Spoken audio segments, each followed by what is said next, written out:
Hello दोस्तों, welcome to सफलता मंत्र। अब आप लोग मेरे वीडियोस को अनअकैडमी की लर्निंग ऐप पर भी देख सकते हैं। इस पर आपको मेरे सभी यूपी टीईटी सीटेट से रिलेटेड इंपॉर्टेंट वीडियोस मिल जाएंगे, कोर्सेज मिल जाएंगे। उस पर मैं आपके लिए कोर्सेज लाता रहता हूं, तो इसके लिए आपको मुझे फॉलो करना होगा और नीचे दिए लिंक से जाकर आप लोग मुझे फॉलो कर सकते हैं। थैंक यू दोस्तों। पर्यावरण के प्रैक्टिस सेट की क्लास में आप सभी लोगों का स्वागत है। आज का प्रैक्टिस सेट नंबर 4 है। इसके पहले मैं आपके 3 प्रैक्टिस सेट कंप्लीट करवा चुका हूं, जिसमें मैंने लास्ट प्रैक्टिस सेट में आपके 15 क्वेश्चन कंप्लीट करवाए थे और आपको बताया था कि संभावित महत्वपूर्ण प्रश्न यूपी टीईटी एग्जाम के लिए। तो दोस्तों आज इसी के आगे के बचे हुए 15 क्वेश्चन को व्याख्या सहित डिस्कस करेंगे।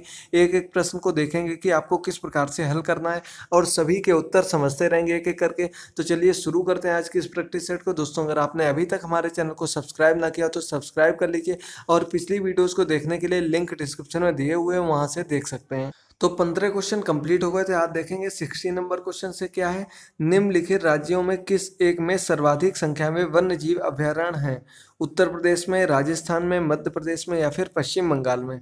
तो दोस्तों जब आपसे सर्वाधिक संख्या में वन्य जीव अभयारण्य पूछे जाएं या फिर आपसे सर्वाधिक संख्या में राष्ट्रीय उद्यान पूछे जाएं तो आपका सदैव उत्तर रहेगा मध्य प्रदेश, क्योंकि सबसे ज़्यादा वन्यजीव अभयारण्य यहीं पर, यहाँ पर लगभग 25 वन्यजीव अभयारण्य हैं और सबसे ज़्यादा राष्ट्रीय उद्यान भी यहीं पर हैं। तो इसका आपका सी नंबर ऑप्शन सही हो जाएगा। अब बढ़ते हैं 17 नंबर क्वेश्चन पर।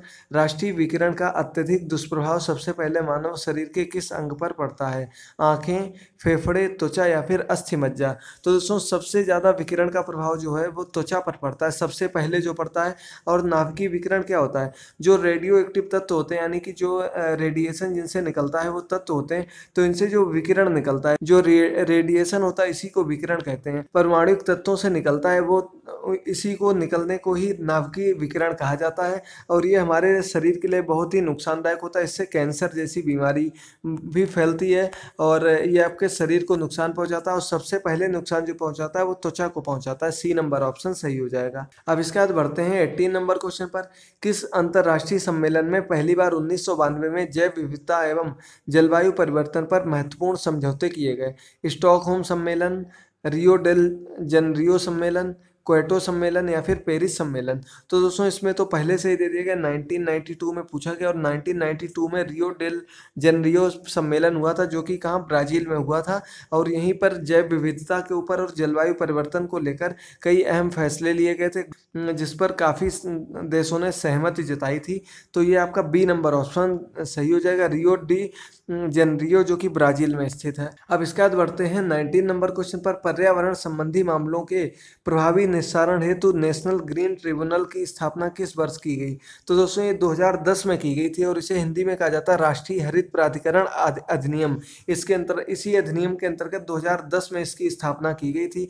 और इसका कार्य क्या है? ये नेशनल ग्रीन ट्रिब्यूनल जो बनाया गया था, ये पर्यावरण से संबंधित आपराधिक मामलों या जैसे पर्यावरण प्रदूषण फैलाने वाले, जो ज़्यादा प्रदूषण फैला रहे हैं, इन चीज़ों पर रोक लगाने के लिए किया जाता है। अभी आपने कुछ समय पहले सुना होगा कि दिल्ली में जो पुरानी गाड़ियां थी वो सभी बंद कर दी गई, तो वो इसी के द्वारा की गई थी। बंद एनजीटी इसे कहा जाता है। इसी के द्वारा ये पर्यावरण की देखरेख के लिए इसे बनाया गया और ये पर्यावरण से संबंधित कानून बनाना, उन पर पालन करवाना, ये इसका कार्य होता है। 2010 में इसकी स्थापना की गई थी। अब 20 नंबर क्वेश्चन है। सामुद्रिक कछुओं को जीवंत कहा जाता है क्योंकि वे 150 मिलियन वर्षों से भी अधिक समय से पृथ्वी पर उपस्थित हैं।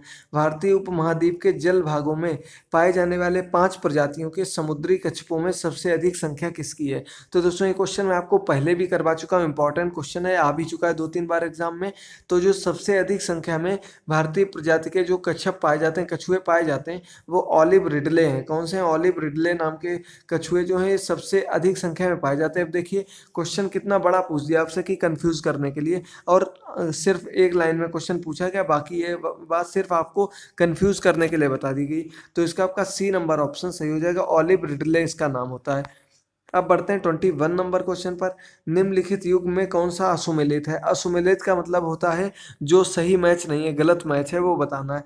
Bombay natural history society, Bombay भारतीय वनस्पति सर्वेक्षण कलकत्ता, भारतीय वन्य जीव संस्थान नई दिल्ली, या फिर पर्यावरण शिक्षा केंद्र अहमदाबाद। तो ये आपको 4 ऑप्शन दिए गए, इनमें आपको बताना कौन सा गलत मिलान कर दिया गया, बाकी 3 सही है। तो देखिए दोस्तों, बॉम्बे नेचुरल हिस्ट्री ये सही है, देखिए बॉम्बे भी लिखा, बम्बई भी है, तो पहला वाला तो सही है बिल्कुल। इसका दूसरा कलकत्ता में ही है वनस्पति सर्वेक्षण का जो है। इसका तीसरा देखिए वन्य जीव संस्थान जो है नई दिल्ली में, ये गलत है, ये नई दिल्ली में नहीं है। और चौथा पर्यावरण शिक्षा केंद्र जो है ये अहमदाबाद में ही स्थित है। और ये तीसरा वाला कहाँ पर है, वन्य जीव भारतीय वन्य जीव संस्थान जो है ये देहरादून में है, उत्तराखंड में स्थित है। याद कर लीजिए आप लोग, कहाँ पर है, देहरादून में है। ये कंफ्यूजन के लिए दे दिया जाता, वन्य जीव संस्थान देहरादून में स्थित है। अब बढ़ते हैं 22 नंबर क्वेश्चन पर। निम्न में से कौन सी धातु मानव में विषाक्तता उत्पन्न करती है, जस्ता, सीसा, लोहा या फिर मैग्नीशियम। तो दोस्तों इसमें देखिए बी नंबर ऑप्शन में सीसा दिया गया। सीसा कैसी विषाक्त धातु होती है, यानी कि जहरीली धातु होती है। और जब ये धातु मानव के संपर्क में आती है, मानव शरीर में जल के द्वारा या किसी अन्य रूप में वायु के द्वारा संपर्क में आती है, तो इससे मानव के अंदर विषाक्तता उत्पन्न हो जाती है, यानी कि जहर फैलने लगता है। और जब अधिक मात्रा में सीसा मनुष्य के शरीर में पहुंच जाता है तो इससे तंत्रिका तंत्र को नुकसान पहुंचता है। इससे कई प्रकार की विषाक्तताएं, कई प्रकार के शरीर में रोग हो जाते हैं। तंत्रिका तंत्र को सबसे ज़्यादा हानि पहुंचती है और इससे फैलने वाले रोग जो होते हैं वो सीसा विषाक्तता रोग कहलाते हैं। तो सीसा से फैलता है। इसका बी नंबर ऑप्शन सही हो जाएगा। आप लोग ऐसे भी देख सकते हैं, जस्ता, लोहा, मैग्नीशियम, ये तो ऐसी धातुएं हैं जो कि मानव में विषाक्तता नहीं फैलाती। विषाक्तता मतलब होता है कि जो विष से संपर्क, जहरीली धातुओं से संबंधित हो, जहर से संबंधित हो। तो जहर किससे, सीसा से फैलता है। इसके बाद 23 नंबर क्वेश्चन है, भोजन के क्या कार्य हैं, शरीर को ऊर्जा प्रदान करना, शरीर की बुद्धि के लिए, रोगों से सुरक्षा के लिए, या फिर उपर्युक्त सभी। तो दोस्तों देखिए भोजन के कार्य क्या होते हैं, शरीर को ऊर्जा भी मिलती है, इससे ऊर्जा मिलती है या नहीं मिलती। इसका रोगों से सुरक्षा भी प्राप्त होती है। जब शरीर को ऊर्जा प्राप्त होगी, ताकत आएगी शरीर में, तो उससे सुरक्षा भी मिलेगी। और शरीर की बुद्धि के लिए भी आवश्यक होता है भोजन। तो इसका आपका डी नंबर ऑप्शन सही हो जाएगा, उपरोक्त सभी, क्योंकि तीनों ऑप्शन सही दिए गए हैं। उपर्युक्त सभी, डी वाला ऑप्शन सही हो जाएगा। भोजन के ये सभी कार्य होते हैं। इसके बाद 24 नंबर क्वेश्चन है, भूगोल विषय में पर्यावरण से संबंधित किस विषय वस्तु का अध्ययन किया जाता है, प्राकृतिक आपदाओं का, अजैव घटकों का, संसाधनों की उपलब्धता का, ये उपर्युक्त सभी का। तो दोस्तों पर्यावरण का जो भूगोल विषय में पर्यावरण जो होता है, इसके अंतर्गत पूरा पर्यावरण का तात्पर्य क्या बताया था कि हमारे चारों तरफ का जो भी आवरण होता है, चाहे वो कृत्रिम हो, प्राकृतिक हो, किसी भी प्रकार का हो, वो सभी पर्यावरण के अंतर्गत आता है। तो पर्यावरण, प्राकृतिक आपदाएं किस में आ गई, पर्यावरण में आ गई। अजैव घटक किस में आ गए, ये भी पर्यावरण में आ गए। और संसाधनों की उपलब्धता भी इसमें आ गए। तो यानी कि ए बी सी तीनों हो गए। डी नंबर ऑप्शन सही हो जाएगा आपका, उपर्युक्त सभी, पर्यावरण के अंतर्गत ये तीनों आते हैं। डी नंबर ऑप्शन बिल्कुल सही हो जाएगा। अब बढ़ते हैं 25 नंबर क्वेश्चन पर। पर्यावरण शिक्षण को सुगम बनाने के लिए निम्न में से किस क्रियाकलाप को आप अधिक महत्व देंगे, पाठ्य योजना, शैक्षिक भ्रमण, गृह कार्य, या फिर कक्षा शिक्षण। तो दोस्तों एक बात आप लोग सोचिए कि पर्यावरण कैसा टॉपिक है। जब आप लोग किसी चीज़ को देखेंगे, उसके बारे में समझेंगे, तभी तो आप जान पाएंगे कि हमारे पर्यावरण में क्या क्या चीज़ है, क्या क्या हमको पढ़ना है, क्या क्या चीज़ हम देख सकते हैं कि हमारे पर्यावरण में है। तो देखेंगे कब, पाठ्य योजना कब घर बैठ कर तैयार होती है। और ये नहीं करेंगे हम लोग, गृह कार्य जो होता है ये भी घर बैठ कर किया जाता है। इससे कोई आपको व्यवहारिक नॉलेज नहीं मिलती, सिर्फ आप लोगों को जो है किताबी नॉलेज मिल जाती है। और पर्यावरण टॉपिक जो है ये व्यवहारिक टॉपिक होता है, यानी कि इसके लिए आपको घूम कर देखना होता है, भ्रमण करना होता है। कक्षा शिक्षण आवश्यक नहीं है इतना जितना शैक्षिक भ्रमण आवश्यक होता है। इसे अधिक महत्व देना चाहिए शैक्षिक भ्रमण को, यानी कि जो शिक्षा से संबंधित टूर होते हैं, जिनमें बच्चों को वहाँ की जानकारी दी जाती है, वहाँ क्या जीव जंतु इनके बारे में बताया जाता है, ये चीज़ ज़्यादा महत्वपूर्ण होती है। बी नंबर ऑप्शन सही हो जाएगा। अब इसका 26 नंबर क्वेश्चन है, निम्नलिखित भारतीय पक्षियों में से कौन सा अत्यधिक संकटापन्न किस्म का है। तो देखिए संकटापन्न, संकटग्रस्त, अत्यधिक संकटग्रस्त, बहुत ही दुर्लभ, ये कुछ भी आ जाए तो इसमें आपको यही बताना है कि कौन सा संकटग्रस्त सबसे ज्यादा संकटग्रस्त है। Golden oriole, great Indian bustard, Indian fantail pigeon या फिर इंडियन सनबर्ड।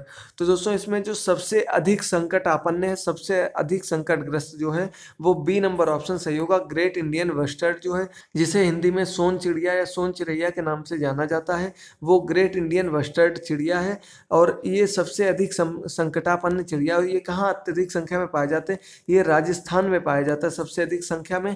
और ये शुतुरमुर्ग की तरह भारी पक्षी होता है, तो सबसे अधिक संकटग्रस्त इन सभी में यही है, बी नंबर ऑप्शन सही हो जाएगा। अब बढ़ते हैं 27 नंबर क्वेश्चन पर। यदि आप घड़ियाल को उसके प्राकृतिक आवास में देखना चाहते हैं तो निम्नलिखित में से किस स्थान पर जाना सबसे सही है? यमुना नदी, चंबल नदी, पुलिकट झील या फिर गंगा नदी। तो दोस्तों जो घड़ियाल का प्राकृतिक आवास कहा जाता है, सबसे अधिक संख्या में जो घड़ियाल पाए जाते हैं वो चंबल नदी में पाए जाते हैं। कौन सी नदी में है? चंबल नदी में सबसे अधिक मात्रा में घड़ियाल पाए जाते हैं और इनकी संख्या बढ़ रही है इस नदी में, तो ये इनका प्राकृतिक आवास माना जाता है। इसका आपका बी नंबर ऑप्शन सही हो जाएगा। और दोस्तों साथ ही साथ एक क्वेश्चन का आंसर आप लोगों को देना है आज कमेंट बॉक्स में। तो आप लोगों को बताना है कि मगरमच्छ और घड़ियालों के लिए लखनऊ में जो एक अलग से स्थान बनाया गया उसका नाम क्या है, ये आपको बताना है। ये मैं आपको पढ़ा भी चुका हूँ, इसका आंसर कमेंट बॉक्स में जरूर दीजिएगा कि लखनऊ में जो मगरमच्छ घड़ियालों के लिए अलग से एक स्थान बनाया गया, बहुत ही प्रसिद्ध स्थान है और इम्पॉर्टेंट क्वेश्चन है, तो वो आप लोगों को कमेंट बॉक्स में बताना है। और दोस्तों जो गंगा नदी है, यहाँ पर सबसे अधिक संख्या में डॉल्फिन पाई जाती हैं। कौन सी है? डॉल्फिन मछली गंगा नदी में पाई जाती है और घड़ियाल जो है वो चंबल नदी में है। इसके बाद 28 नंबर क्वेश्चन है, समुद्री वातावरण में मुख्य प्राथमिक उत्पादक होते हैं फाइटोप्लैंक्टन्स या फिर समुद्री आपतरण, समुद्री आवर्तवीजी, जलीय ब्रायोफाइट्स।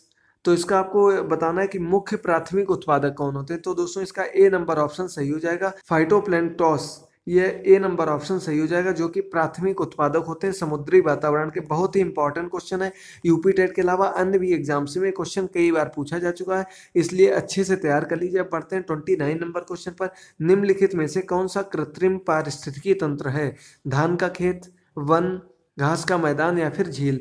तो दोस्तों देखिए इसमें से कृत्रिम कौन सा है? कृत्रिम पारिस्थितिकी तंत्र, यानी कि कृत्रिम पारिस्थितिकी तंत्र कौन सा होता है जिसे मनुष्य बना सकता है और हटा सकता है? तो इनमें से देखिए वन को मनुष्य नहीं बना सकता, ना ही हटा सकता, ये बड़ी संख्या में है। घास के मैदान भी बड़ी संख्या में, झीलें भी बड़ी संख्या में हैं। तो एक ए नंबर ऑप्शन है। धान का खेत जो होता है ये कम, एक तो स्थान भी कम होता है और ये मनुष्य के द्वारा ही तैयार किया हुआ होता है धान का खेत, ये कृत्रिम पारिस्थितिकी तंत्र के अंतर्गत आता है। इसका आपका ए नंबर ऑप्शन बिल्कुल सही हो जाएगा, याद कर लीजिए आप लोग अच्छे से। अब बढ़ते हैं आज के अंतिम क्वेश्चन 30 नंबर क्वेश्चन पर। इसके पहले दोस्तों मैं बता दूं, ये आपके 4 प्रैक्टिस सेट कंप्लीट हो गए हैं और ये आपके डेली आपके लिए मैं डेली आपके लिए मैं 2 प्रैक्टिस सेट लाता रहता हूँ अलग अलग सब्जेक्ट के, जिसमें हम लोग व्याख्या सहित एक एक क्वेश्चन को हल करते हैं। इसके अलावा एक आपकी थ्योरी की क्लास भी डेली 3 बजे के आसपास चलती रहती है, जिसमें हम लोग थ्योरी डिस्कस करते हैं। तो दोस्तों अगर आपने अभी तक क्लासेस ना देखी हैं तो लिंक डिस्क्रिप्शन में दिए हुए हैं। इसके अलावा आप लोग मेरे चैनल को सब्सक्राइब करके आगे की वीडियोज़ को पा सकते हैं और वीडियो सेक्शन में जाके मेरी सभी पिछली वीडियोज़ को देख सकते हैं। तो अब बढ़ते हैं 30 नंबर क्वेश्चन पर। बंद कमरे में यदि कोई 3-4 घंटे के लिए कोयले की अंगीठी का प्रयोग करता है तो उसका खतरनाक प्रभाव होगा। क्या होगा? कमरे का तापमान असाधारण रूप से बढ़ जाएगा, रक्त में कार्बन डाइऑक्साइड की मात्रा बढ़ जाएगी, रक्त में कार्बन मोनोऑक्साइड की मात्रा बढ़ जाएगी, या फिर रक्त में हीमोग्लोबिन की मात्रा बढ़ जाएगी। तो दोस्तों अब मैंने आपको पहले बताया था कि बंद कमरे में अंगीठी को नहीं जलाते हैं, कोयले की अंगीठी को, इससे व्यक्ति की मृत्यु भी हो जाती है। क्यों हो जाती है? क्योंकि अंगीठी में जो कोयला होता है उसे जलाने पर कार्बन मोनोऑक्साइड गैस अधिक मात्रा में निकलती है। तो जब कमरा बंद होगा तो कमरे में कार्बन मोनोऑक्साइड की मात्रा बढ़ जाएगी और कार्बन मोनोऑक्साइड मनुष्य के अंदर सांस लेने में बार बार अंदर जाने से रक्त में कार्बन मोनोऑक्साइड की मात्रा बढ़ जाती है, जिससे दम घुटकर व्यक्ति की मृत्यु तक हो जाती है। इसी वजह से कोयले की अंगीठी को बंद कमरे में प्रयोग नहीं किया जाता है। और कार्बन मोनोऑक्साइड का जो सूत्र होता है वो CO होता है, याद कर लीजिए आप लोग। ये 30 क्वेश्चन आपके कंप्लीट हो गए दोस्तों। जल्दी आपको नए टॉपिक, नए प्रैक्टिस सेट मिलेंगे। इसके लिए हमारे चैनल को सब्सक्राइब कर लीजिए। और दोस्तों अगर वीडियो पसंद आई हो तो इसे लाइक करना ना भूलें, अपने सभी दोस्तों के साथ शेयर कर दें। थैंक यू दोस्तों।